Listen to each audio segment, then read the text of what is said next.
श्रीमद् भागवत को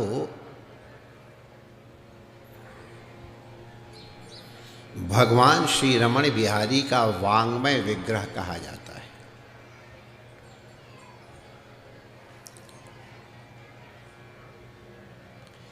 ये प्रत्यक्ष हरि ही हैं, श्री कृष्ण ही हैं।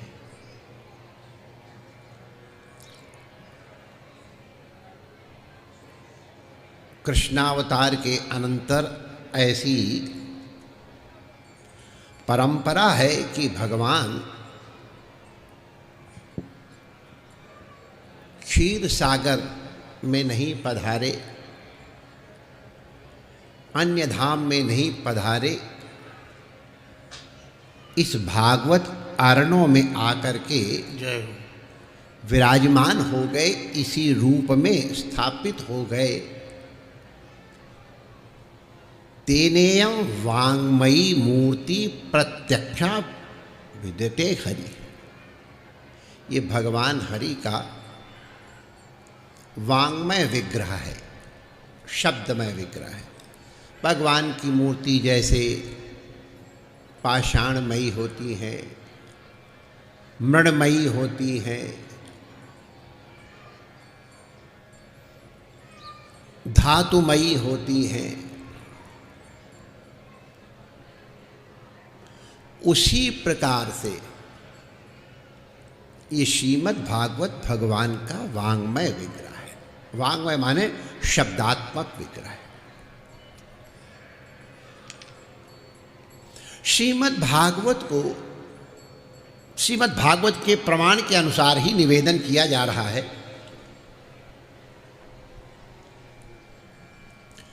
आध्यात्म दीप कहा गया है। श्रीमद् भागवत अध्यात्म दीप है।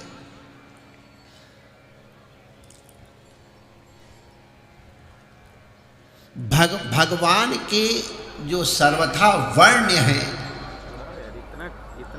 ऐसे भगवान श्री कृष्ण को ही अध्यात्म दीप कहा गया है श्रीमद् भागवत में। श्रीमद् भागवत के ही अनुसार श्रीमद् भागवत के प्रवक्ता श्री शुकदेव जी को, जो योगियों के भी गुरु हैं, मुनियों के भी गुरु हैं, इनको भी अध्यात्म गुरु कहा गया है।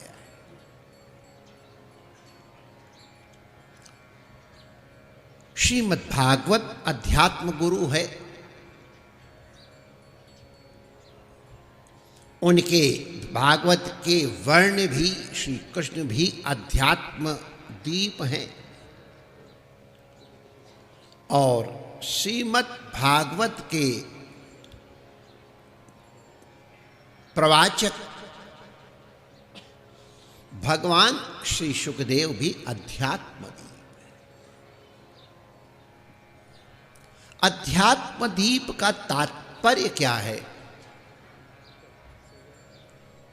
बहुत सामान्य सा, अधिमाने में आत्मनि,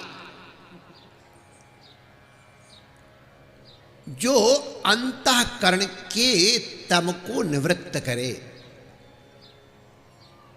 बाह्य तम को तो निवृत्त करे, बाह्य तम को निवृत्त करने के लिए तो सूर्य, चंद्र, अग्नि ये अलम है। लेकिन नर का अंतरतम अपहारी विज्ञ साधु नहीं रवि नभचारी। सूर्य का प्रकाश अंतःकरण को आलोकित नहीं कर सकता है। समस्त संसार का, समस्त बंधनों का मूल तो अधि अंतःकरण ही है।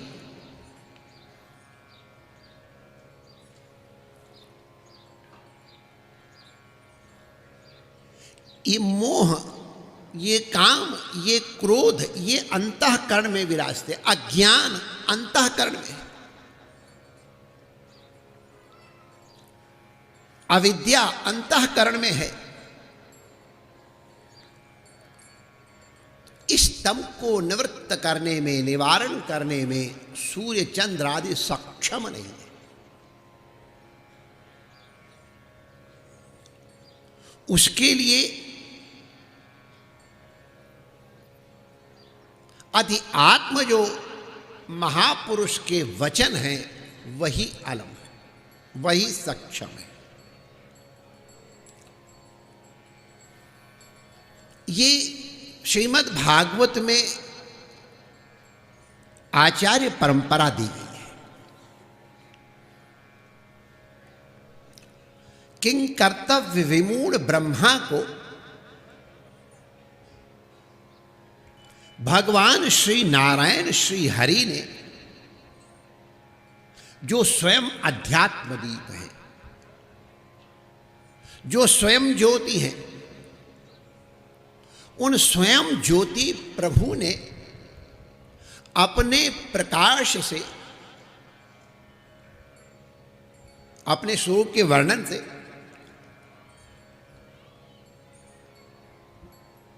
हमारी परंपरा में कहे महावाक्य उपदेश से, उस पर हम अभी आते हैं।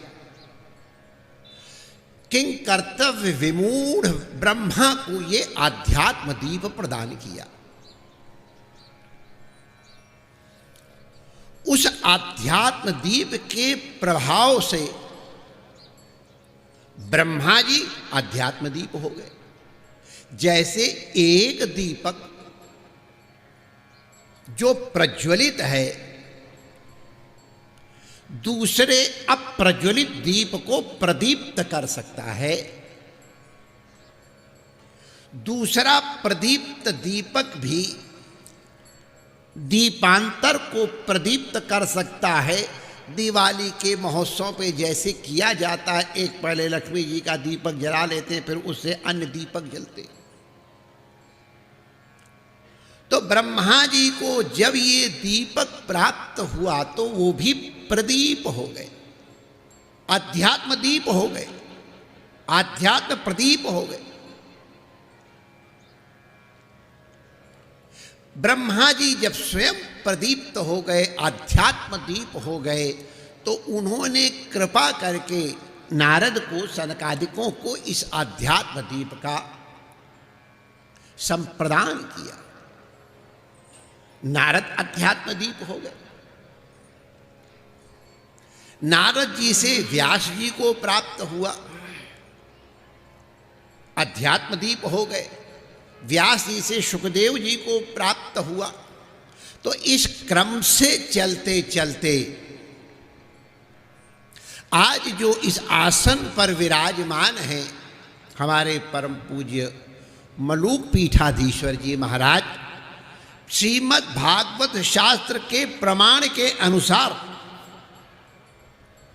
ये प्रामाणिक बात है, ये नारायण की मूर्ति के विग्रह के रूप में कहें या उस आध्यात्म दीप की परंपरा के इस समय की अंतिम कड़ी के रूप में, अब इनके आगे दीपक भर रहे हैं वो अलग बात है, लेकिन आसन के ऊपर विराज रहे ये साक्षात अध्यात्म दीप हैं और आपके अंतःकरण के अंधकार की निवृत्ति करने में सक्षम।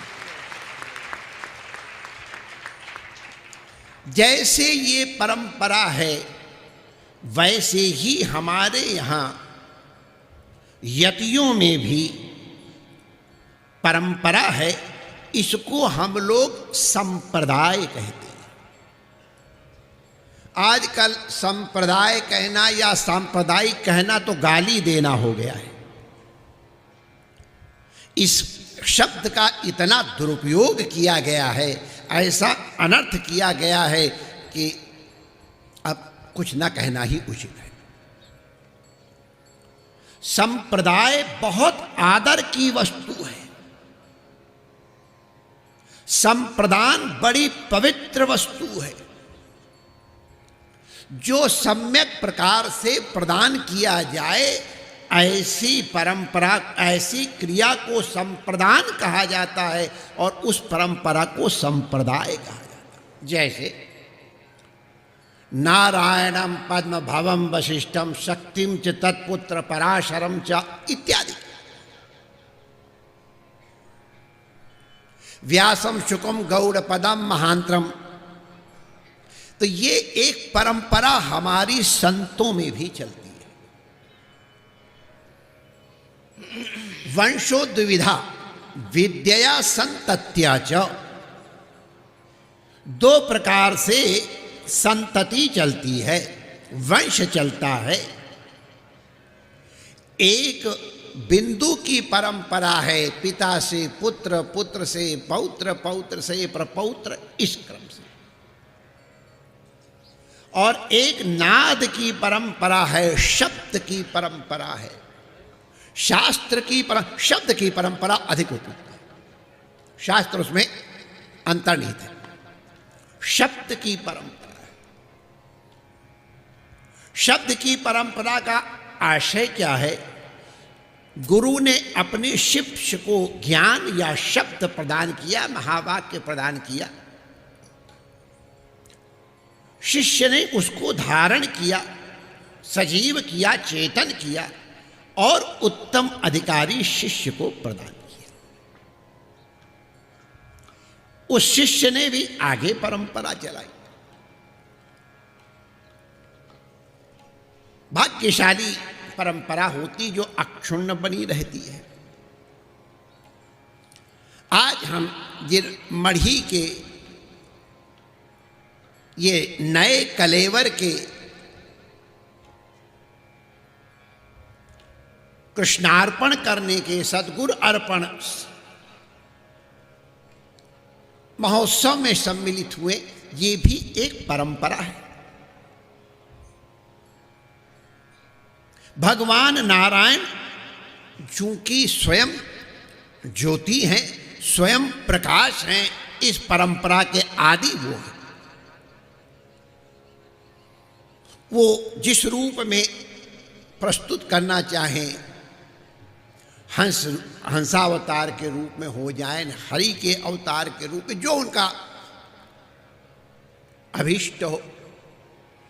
तो वहां से नारायणम पद्मभवम माने ब्रह्मा, वशिष्ठम उनके पुत्र वशिष्ठ। तो इस प्रकार से जो परंपरा चली, उस परंपरा में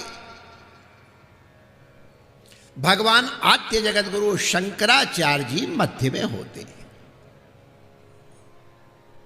जैसा अभी हमने आप लोगों के सामने निवेदन किया, उस स्वयं प्रकाश ने वो प्रकाश ब्रह्मा को प्रदान किया।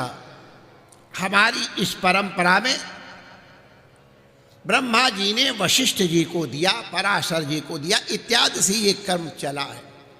व्यासम शुकम गौड़ पदम महांतम योगींद्र मोगिंद्र शिष्यम श्री शंकराचार्य मथास्य पद्मा पादम चहस्ता मलकम तत् इत्यादि ये परंपरा।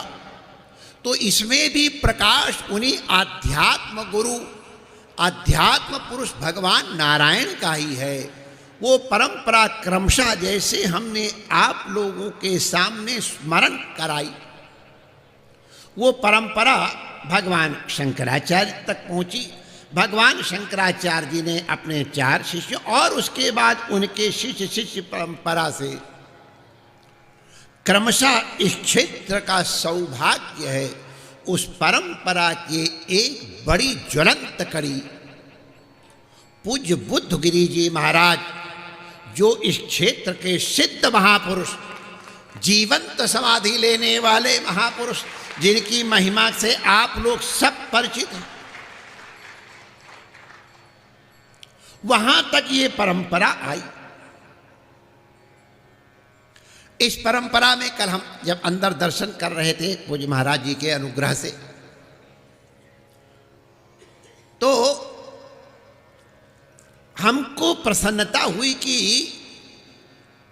पूज्य बुद्धगिरि जी महाराज को उनके सदगुरु के पास ले जाने में, सदगुरुपसत्ति में हेतु गौ माता थी।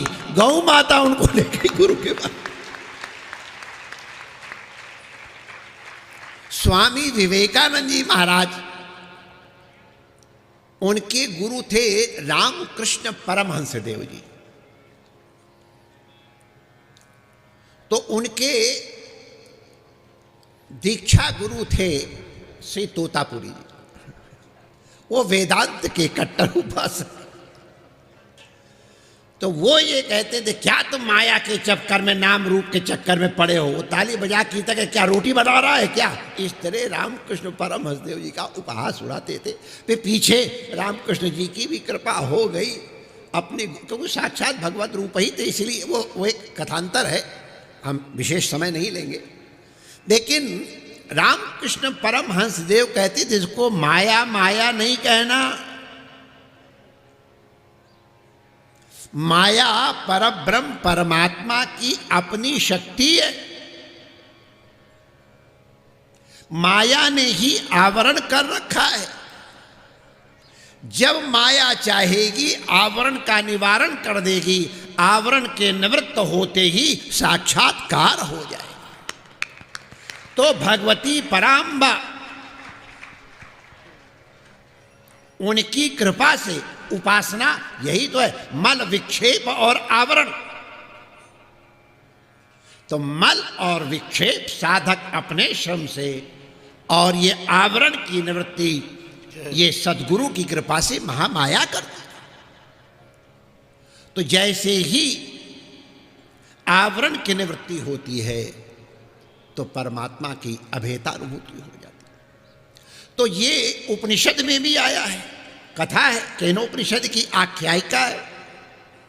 जब इंद्रादि देवताओं को व्यामोह हुआ था, अभिमान हुआ था, तो उस समय ये पराम्बा भगवती ही, हैमवती पराम्बा भगवती ने आकर के इंद्र के अज्ञान की निवृत्ति की थी। पराम्बा भगवती वो ही हमारी शक्ति है, हमारी जननी है। जैसे जननी अपने कल्याण के लिए अपने पुत्र को दुग्धपान भी कराती है और उसे सदुपदेश भी देती है, उसी प्रकार पराम्बा भगवती जगत जननी है। वही जगत जननी कभी हैमवती के रूप में और कभी यहाँ हिंगलाज माता के रूप में विद्यमान हो करके हमको उस परमात्मा का अभेद साक्षात्कार कराती। वही पराम्बा जिसे हम हिंगलाज माता के रूप में, ये हिंगलाज का स्थान आप लोगों को बता दूं, अब विभाजन के अनंतर वर्तमान पाकिस्तान में चला गया है। माता रानी की हम आपको बता दें, हम भी परंपरा से हिंगलाज के उपासक है। हमारी इष्ट देवी हिंगलाज माता, इसीलिए तो कल हमको बहुत विशेष आनंद हुआ कि ये तो एक हमारा ही परंपरा हो। तो हम हिंगलाज माता के दर्शन करने गए, बहुत महिमा थी। अब जब से ये विभाजन हो गया, वरना वैष्णो देवी के विषय में लोग नहीं जानते थे। सब लोग प्रायः वहीं हिंगलाज माता, बड़ा दुर्गम यात्रा थी। हम भी गए थे तो दुर्गम यात्रा थी, अब तो माता जी ने सुगम कर दिया है। तो वहाँ भी गुफा है, और गुफा में पिंडी के रूप में ही माता जी जंगल में विद्यमान है, पहाड़ के ऊपर। बड़ी अद्भुत। ये हिंगलाज माता ने ही परशुराम जी को समाहित किया था जब वो समग्र क्षत्रियों के नाश के लिए प्रस्तुत हो गई थी, तो इसलिए उनकी भी इष्ट देवता। तो हिंगलाज माता हमारे, हम भगवती के वहाँ भी माता जी कृपा से दर्शन कर आए। खैर ये प्रसंगांतर केवल स्मरण के लिए कि हिंगलाज माता की कृपा से जैसे हमको हमारी परंपरा को परम इष्ट की उपलब्धि हुई माता के अनुग्रह से, उसी प्रकार वो हिंगलाज माता ही प्रत्यक्ष गौ के रूप में विद्यमान है। जैसे हिंगलाज माता गुरु के पास ले गई, वैसे ये गौ माता भी 40 किलोमीटर लगभग चला करके और महाराज जी को सदगुरु के पास तक ले गई। ये साक्षात गुरु कल्पा ही माता है, जननी है। उनकी कृपा से सदगुरु की प्राप्ति। हमने परंपरा की चर्चा की, तो वो हमने जैसे आपसे निवेदन किया था, जैसे प्रथम दीप की जिसने दूसरे दीपक को प्रज्वलित किया है, प्रकाशित किया है, तो जो प्रथम दीप है वही प्रथम दीप की सामर्थ्य, उसी प्रथम दीप की सामर्थ्य द्वितीय दीप में आ जाती है। जो सामर्थ्य प्रथम दीप का है वही द्वितीय दीप का भी हो जाता है। वही क्रमशः चलते चलते भगवान शंकराचार्य जी में आई, वही परंपरा से चलते हुए बुद्धगिरी जी में आई। जो सामर्थ्य भगवान की है, ब्रह्मा की है, वशिष्ठ की है, पाराशर जी की, भगवान शंकराचार्य जी की है, जो महाराज बुद्धगिरी जी की सामर्थ्य है, वही सामर्थ्य परंपरा के कारण आज हमारे परम पूज्य दिनेश गिरी जी महाराज भी आए। ये प्राप्त हुई, इसी को संप्रदान कहा जाता है। सद्गुरु ने कृपा करके अपनी ज्योति इनको प्रदान की है, इसीलिए बुद्धगिरी जी महाराज के रूप में हम इनका अभिनंदन और पूजन भी करते हैं।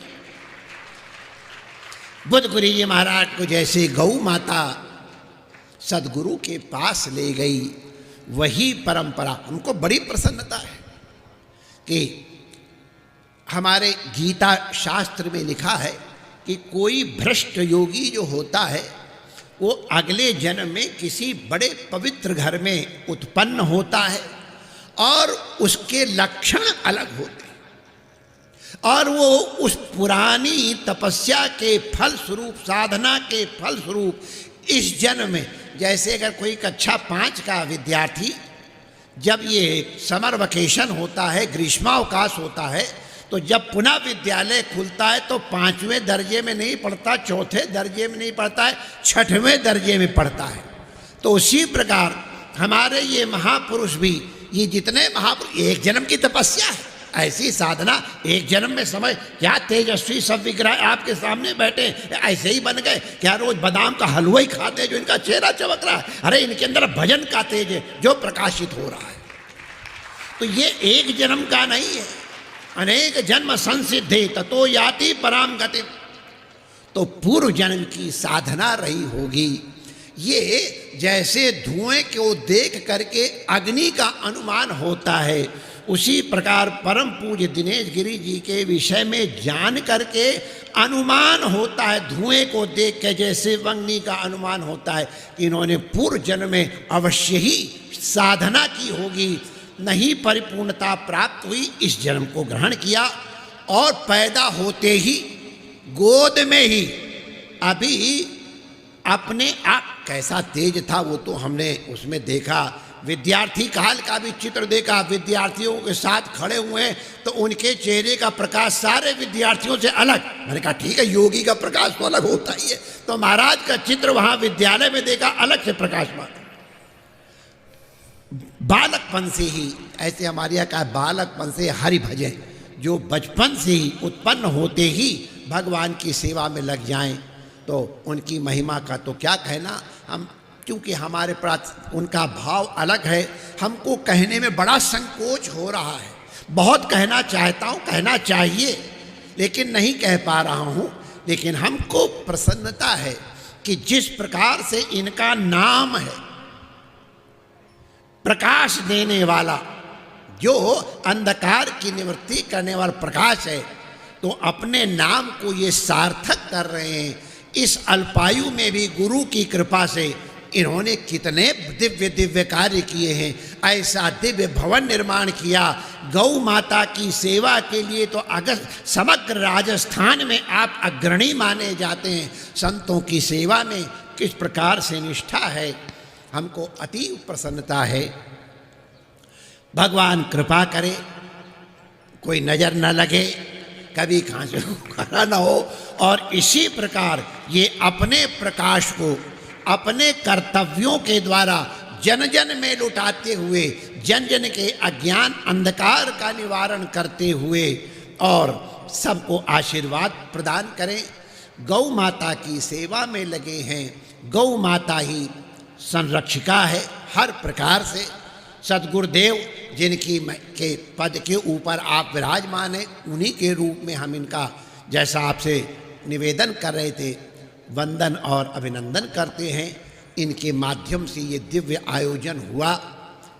ये इस तरह के कितने आयोजन होंगे ये तो भगवान ही जानते हैं, लेकिन अध्यात्म दीप होने के कारण जो हमने चर्चा चलाई कितने युवकों के अंतःकरण में इन्होंने साधु सेवा, गौ सेवा का प्रकाश प्रदान किया है। ये अंतःकरण के दिनेश हैं, अंतःकरण के दीपक हैं। हम इनका बहुत बहुत अभिनंदन करते हैं।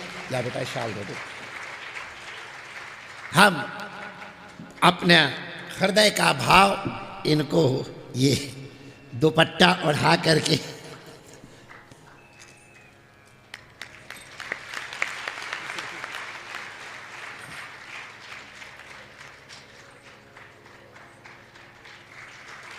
हम अपनी हार्दिक प्रसन्नता व्यक्त करते हैं। इस आध्यात्म दीप की चर्चा के माध्यम से जो भगवान का गुणगान हुआ, अध्यात्म दीप श्री कृष्ण, श्री शुकदेव जी, व्यास जी, सद्गुरुदेव के गुणगान हुए। इस चर्चा के माध्यम से जो अदृष्ट उत्पन्न हो, उससे परमात्मा की कृपा से आपके अंतःकरण का अज्ञान रूपी अंधकार निवृत्त हो। आप संत सेवा, गौ सेवा, भगवत सेवा, अतिथि सेवा, राष्ट्र सेवा, धर्म सेवा में और अधिक प्रवृत्त हों।